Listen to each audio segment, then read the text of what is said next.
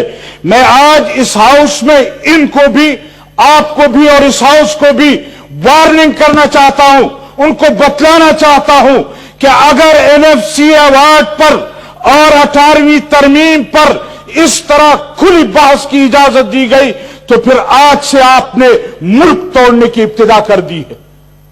اور جن کے اشاروں پر کر رہے ہو, جن دلوں سے نکل کر تم یہ باتیں کر رہے ہو, اس کا ہمیں پتا ہے. اور وہ یہ چاہتے ہیں کہ اس ملک کو کسی طرح ایک مرتبہ پھر تقسیم کی طرف لے جایا جائے, کسی طرح پھر اس قوم کو لڑایا جائے. ہم اس ملک کو توڑنے نہیں دیں گے. آپ کے لیے رکاوٹ یا اپوزیشن نہیں ہوگی تو جمعیت علماء اسلام رکاوٹ ہوگی. Thank you. ہم آپ کا راستہ روکیں گے, اور اگر پارلیمنٹ میں آپ نے کوئی اس طرح کی حرکت کی تو پھر یاد رکھو ہم گلی کوچوں میں آپ کا مقابلہ کریں گے. بڑی مہربانی. نہیں چھوڑیں گے اس طرح کے 18ویں ترمیم پر آپ اس طرح کی باتیں کریں اور یہاں قوم کو لڑائیں. آپ تھینک یو. اجازت ہم نہیں دے سکتے. شکریہ. سینیٹر ستارہ ایاز صاحبہ جی.